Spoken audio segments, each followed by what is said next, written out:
Live from WRAL News Headquarters in Raleigh, your number one source for local news. WRAL News, coverage you can count on. Breaking news, President Biden has made a surprise visit to Ukraine. We are going to take you live there. We have a statement from the president this morning. And it's a mild start across the viewing area this morning. We are on our way to a record high, one of the warmest days we've seen all year. I'll show you when to expect it. And it's a scramble to find rides to school this morning for some Triangle parents. The reason? More than half the transportation staff for Chapel Hill Carrboro City Schools is not working, and the buses aren't rolling.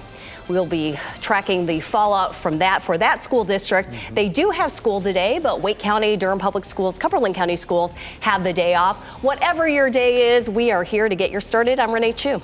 And I'm Jeff Hogan. Yeah, we're getting things rolling here on Monday for a lot of folks. If you're up and with us, we appreciate it. Elizabeth Gardner in the WRAL Severe Weather Center. We're moving in that direction. Warm temperatures this week again. Yeah, really a repeat of last week where we started a little bit cool early in the week and really ramped up those temperatures by the end of the work week. Right now it is 49 degrees in the Triangle area. Our winds are southwest at 7 miles per hour, and it's that southwesterly wind that's going to gradually start to warm things up for us. By Thursday, we'll see the warmest day so far this year. This is a live look in downtown Raleigh at City Plaza. When the sun comes up, we're going to see gray skies. Even though we're looking at a warming trend, it's gray this morning. We're going to have a disturbance that rolls through this afternoon. Could bring a sprinkle up around Roxborough and South Hill around 2:30, 3 o'clock. Could be another one later in the evening, but most of us will stay dry, even though it'll be a gray day today. Right now it's 52 in Clinton, 51 in South Hill, looking at upper 40s in the Triangle, 50 degrees in Southern Pines. Temperatures are running about 10 to almost 20 degrees warmer than they were yesterday,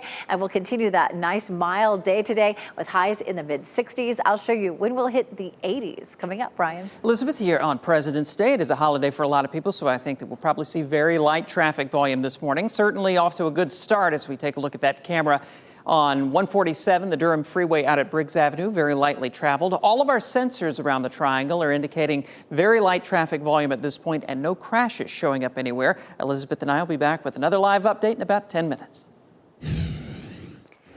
And we are following that breaking news from the WRAL Live Center. President Biden is in Ukraine this morning. This is his first trip since the war began almost a year ago. He is in Kyiv meeting with Volodymyr Zelensky and the First Lady. He was at the presidential palace in Kyiv earlier this morning.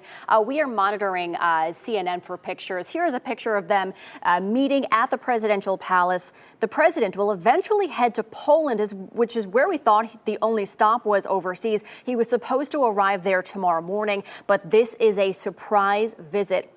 White House officials had even been adamant that Poland would be Biden's only stop, but clearly he had other plans. He is in Ukraine this morning. A statement from Biden reads, "Today I am meeting with President Zelensky and his team for an extended discussion on our support for Ukraine. I will announce another delivery of critical equipment, including anti-armor systems." He announced $500 million of assistance. He says he does look forward to traveling to Poland. Friday marks 1 year since the war with Russia began. Michelle, thanks. This morning, getting to school will be a bigger challenge than usual for families in Chapel Hill. More than half of the school system's transportation staff will be out of work for the next few days after a COVID outbreak. WRAL's Laura Levine is live in Chapel Hill to tell us about the bus routes that are canceled this morning. Laura. Renee, right now we are standing right outside the transportation office where we do see some drivers beginning to start their day, but it is going to be a very challenging day here. Chapel Hill Carrboro City Schools has more than half its bus drivers out of work for the next 3 days, and several students will not be making it to school on time because of this. District leaders say 25 out of 42 drivers have either tested positive for COVID-19 or are feeling sick. Take a look at your screen there. The following 21 bus runs will be uncovered today, tomorrow, and Wednesday mornings.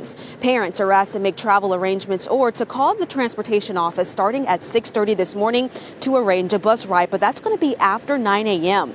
The plan is to first cover all elementary schools and then move to middle and high schools. This means middle and high school students may be delayed.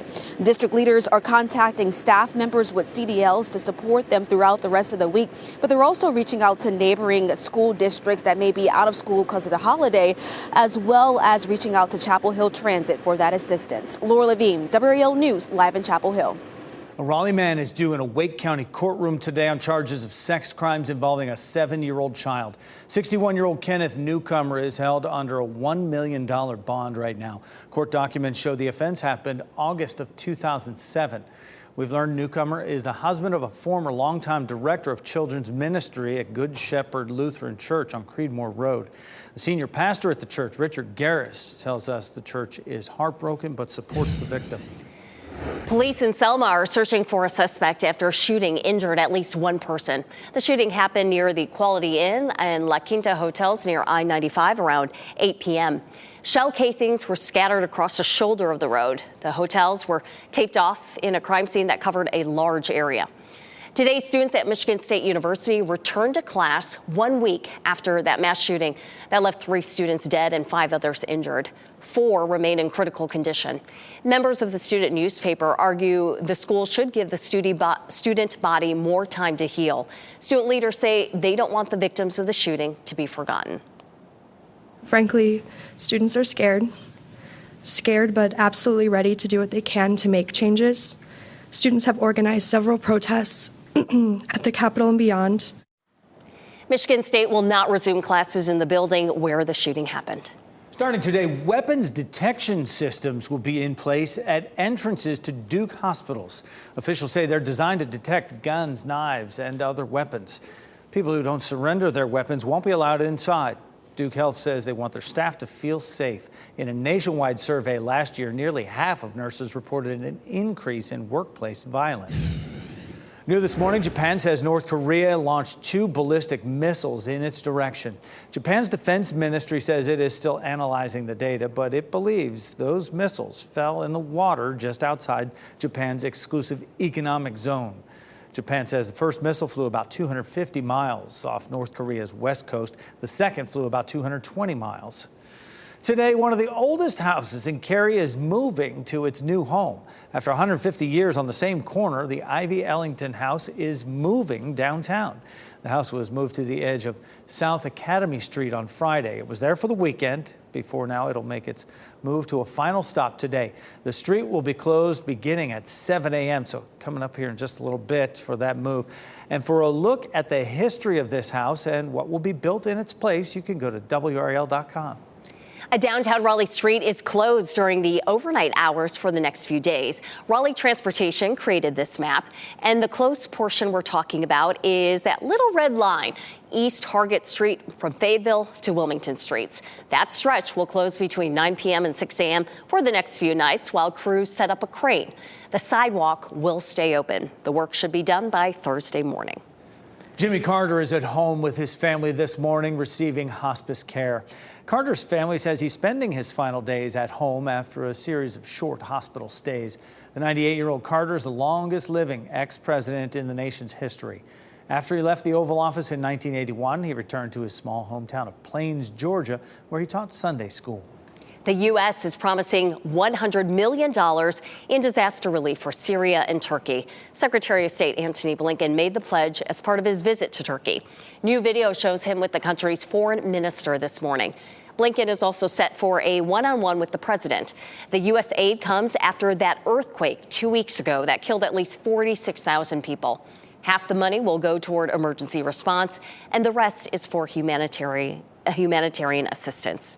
Turkey's Disaster Management Authority says it is ending most search and rescue operations for earthquake survivors. Rescue crews have been pulling survivors from the rubble for many days after the earthquake, including the woman in this video. She was found alive Saturday after being trapped for more than 12 days. Her husband and their 12-year-old child were also found alive in the rubble, but the child later died. Also, Renee, the Turkish community in the Triangle is working to help victims of the devastating earthquake. The American Turkish Association raised money through a community yard sale and bake sale in Cary yesterday. The group established an emergency committee very quickly after the first report of the quake 2 weeks ago. We want to collect as much money we can so that we can do something good for them. They will need everything. They will need every single thing at this moment. And drop by drop, we will do whatever we can. Organizers say all the money they raise goes to vetted Turkish non-governmental organizations. It is 6:09. A new call for accountability more than 2 weeks after a toxic train derailment in Ohio. The problems that persist for people who are exposed to chemicals. And if you missed the action at the NHL Stadium Series game over the weekend, you do have one more chance to watch hockey played outdoors at Carter Finley. Coming up at 6:30, the free games being played today. It's going to be a little bit cloudy today. It could be a sprinkle mainly up near the Virginia line, but a pretty quiet President's Day. From here, we see our temperatures skyrocketing toward the end of the week. I'll show you how high above normal that 85 is on Thursday. Coming up.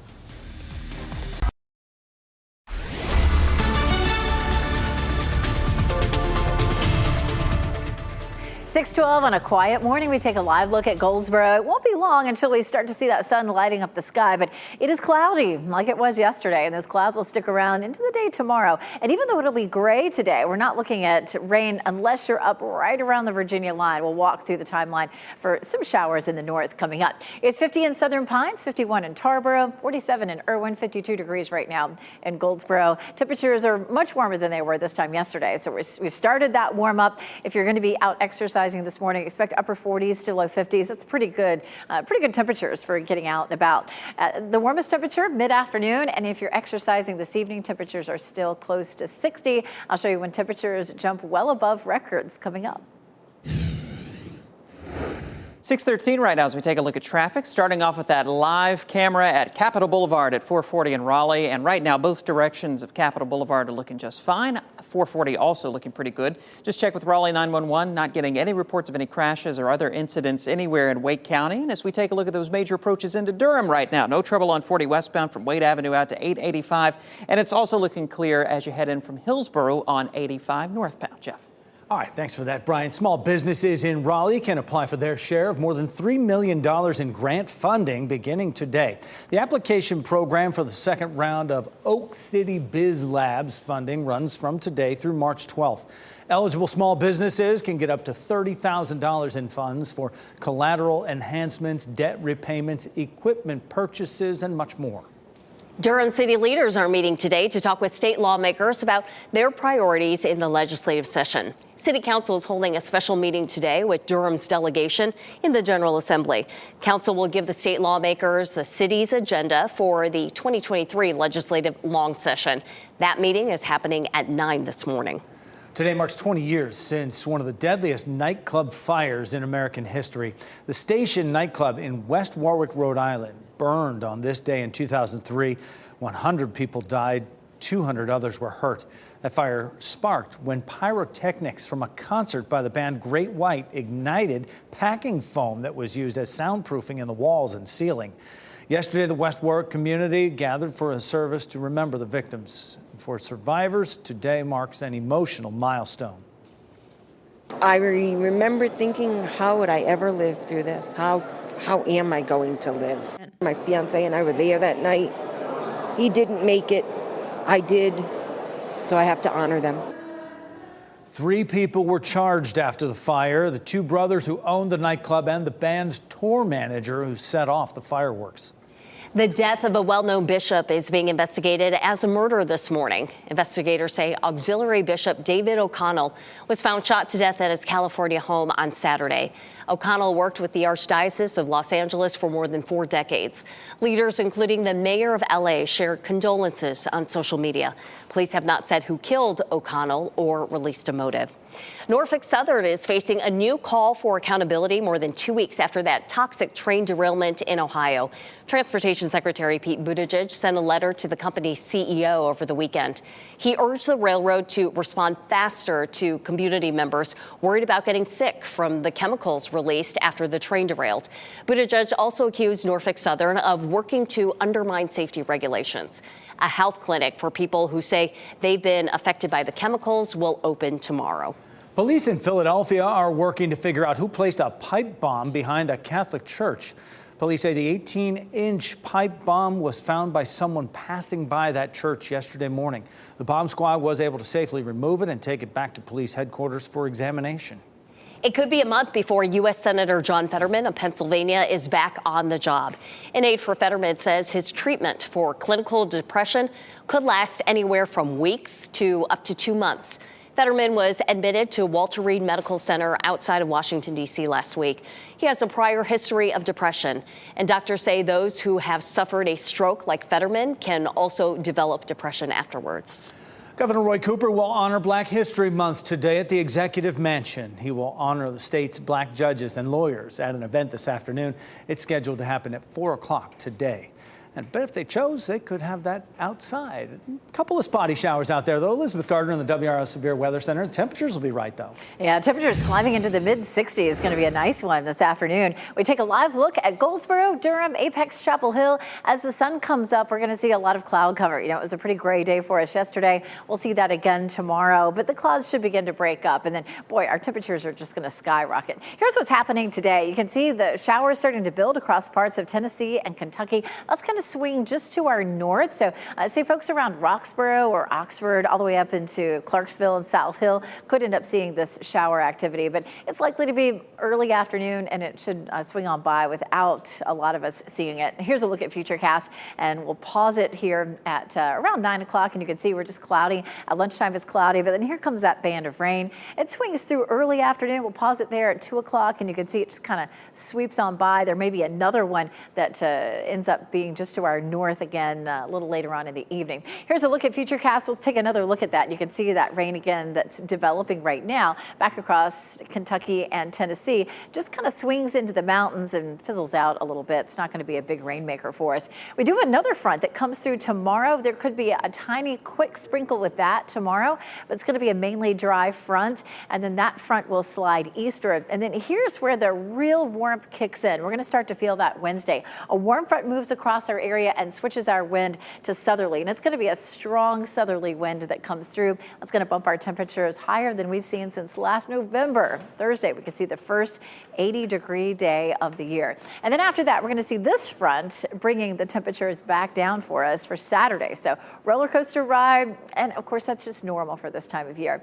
Our winds will pick up with tomorrow's front. We're going to see steady winds out of the southwest tomorrow at about 10 to 15, gusting to around 30. That's going to increase our fire danger for tomorrow. That just means you want to put off any outdoor burning tomorrow. It will be a mostly dry week, and especially with the wind on Tuesday and the dry conditions, again, we'll have that high fire danger. Thursday, it's going to be an incredibly warm day. We're going to jump to 85 degrees. I'll show you how much above normal that is, of course, and how far above even the record high that is for this time of year. After that, temperatures come back down. On Saturday, a front brings us a few showers, and temperatures will be in the 50s, but not for long. We jump back to the 70s again on Sunday, Brian. It is 6:19 right now. Let's head out to I-885 at Cheek Road. This is out by the the East End connector area up toward I-85 in Durham, and you see everything moving along pretty well out there. Traffic getting a little busier, but still not measuring any delays on that northbound or southbound side of 885. It's a smooth ride this morning between I-40 and I-85. And if you take 147 on into downtown Durham, you're also looking good all the way out toward 85 between Durham and Hillsborough. Seeing just a little bit of a slowdown starting to form now on 40 westbound right around the Clayton bypass, but overall that ride coming in from Johnston County looks pretty good on I-40. Brian, thanks. Check your Valentine's Day candy. A recall from a major retailer because of the risk of an allergic reaction. Plus, one of the oldest houses in Cary is on the move. Road closures today as this home heads to a new location. All this week, NBC News is bringing you reports from Ukraine and Russia as we approach the first anniversary of the war. Coming up this morning on Today, a look back at the impact it has had on the children of Ukraine. And here are your winning lottery numbers on your screen right now.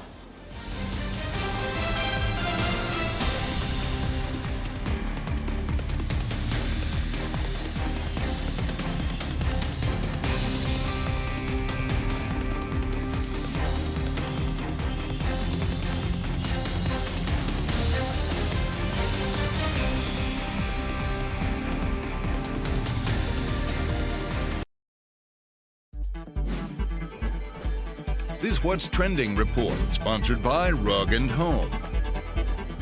Brian Schrader here now with what's trending. Award season continues, and here are some of the winners that came in over the weekend. All Quiet on the Western Front won big at the BAFTA Film Awards, which is England's biggest night in film. The movie led the way with 7 awards, including Best Film and Best Director. Everything Everywhere All at Once was the big winner at the Directors Guild of America Awards. Daniel Kwan and Daniel Scheinert, known collectively as the Daniels, took the top honors. The DGA winner has gone on to win the Best Director Oscar 67 times in the last 75 years. Oh, so good chance there for that. And also the Western Front, All Quiet. That's a BAFTA record. I was checking on that for those 7 gongs that it got. A BAFTA record for a movie that's made in not English speaking. So it's pretty cool. Very impressive. Yeah, indeed. Listen up if you think your pet has what it takes to be a bunny mascot. The people at Cadbury are calling all rescue pets to compete in the Spokes Bunny tryouts. Doesn't matter what type of animal you have, as long as that it's a rescue and it's eligible. The winner gets an appearance in a commercial and $5,000 along with $5,000 more to donate to a shelter. The submissions end Thursday, and then the public votes on their favorite wannabe bunny. So last year was an English doodle that was a therapy dog in Ohio. The year before that was a tiny tree frog. So Cadbury doesn't discriminate on as part of what type of pet. But this year, the fact that it has to be a rescue, that is new. So put your bunny ears on and submit that photo. Any bunny who's a rescue can do it. Brian, thank you. If you got your Valentine's Day candy at Target, check the labels. Chocolate-covered caramels from the brand Favorite Day contain undeclared tree nuts, and that could be life-threatening to people with tree nut allergies. So if you bought this, you can call Target to get a full refund.